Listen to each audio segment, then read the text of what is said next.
Well, I think coming out of our last regular season game, we had, I think, a few days to practice and get better on some things. And certainly the first time in a long time, I think we've got our full complement of players back healthy. And I think that time from Sunday till Thursday served our team well.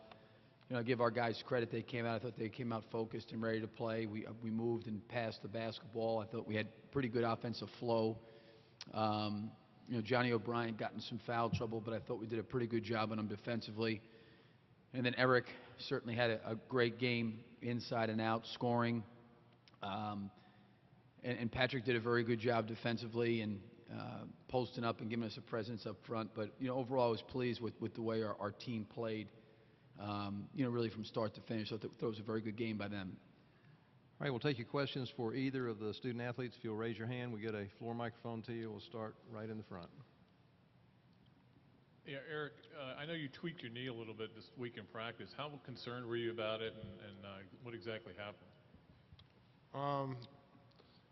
I just was feeling a little pain in it in practice, and you know, wanted to be cautious coming into the tournament, and you know, just pretty much treated it, iced it, and wearing a little sleeve, but it's fine. The question on the left side. Yeah, for Eric, just wondering, how do you guys view this coming in? Does this feel like, you know, the first game of the postseason, the NCAA tournament, and all that, and you want to take it to another level, or is this a quest for a trophy here this weekend? I think, you know, obviously we want to win a tournament here, but just we got to take it one game at a time. You know, so we were focused on LSU today and last night, and you know, coaches gave us a game plan. We tried to execute it, and now it's time for the next game, the next opponent. Next question in the middle. For Patrick, in the Tennessee game, what sorts of things did you do to keep Jarnell away from the basket? He only had 8 shots or so in that game.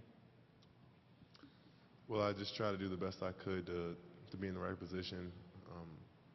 I'm really good at trying to be active and really focusing and locking in on trying to keep the guy I'm defending uncomfortable. I just was lucky and had a good game defending him that game. Okay, let's go to the middle. For both Patrick and Eric, how difficult were the practices leading up to today for you? Patrick, would you take that first? Me first. I can't lie, it was a really difficult practice, but I enjoyed every minute of it. Coach really challenged us because he wants us to be great, and we challenged each other. We went out there, I can say that we honestly left everything we had in those practices leading up to the tournament here, and it really did help prepare us and to really get us focused on finishing games and just going down and doing what it takes to win. Same for Eric. Yeah, practice was tough. You know, Coach it was focused on certain things, and you know, he made it hard on us in practice. You know, to see how we would respond, and I think we did a good job in practice and a good job today responding. And second question, was there something from the previous game with LSU or watching them on tape that you thought Eric could have this kind of a game? Well, you know, I'm a big believer, Pat, that you kind of try to move and share it. And we went at Eric a few times inside where we got on the ball inside. But I think on the perimeter when he was 5 for 7, I felt like our backcourt guys did a good job finding him off of penetration. He had that one stretch there. I think we missed a couple threes in a row, and you know, an offensive rebound came out again and got kicked to him. I think his threes were more other guys finding him, and we tried to do some things offensively for him in both halves to catch him, you know, have him catch the ball a little bit closer to the basket.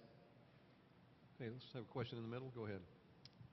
Billy, can you talk a little bit about what you saw out of Kenny today? It seems like he's still struggling with his shot, but he had 7 assists. So how do you evaluate his offensive day? You know, I really thought he played well. I think one of the things, if you look at, you know, in some of our offensive struggles, you know, have been Mike Rosario and Kenny Boynton shooting.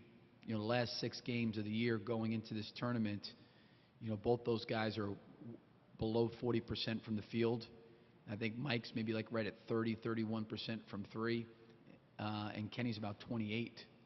And they're aggressive offensive players that just need to understand that when they take good shots, that's fine. But if shots aren't falling, there's other things they got to contribute to our team other than scoring. And I think Kenny took that to heart today. I mean, he found guys in a lot of key situations, and in particular, he found Scotty Wilbekin. Like, I thought Scotty played very, very well today offensively because he was on the receiving end of some things that Kenny did for him. So you can absorb, a rough shooting night. What we were having the last 6 games, in my opinion, was you'd look down at the stat sheet, and you'd see 6, 7, 8 assists, 9, 10 assists, and maybe 7, 8, 9, 10 turnovers. And there was no balance because those guys were being aggressive to score, but they weren't finding other people. And I think some of our shooting percentages, the number of points we were scoring, everything was down. Our assists were down.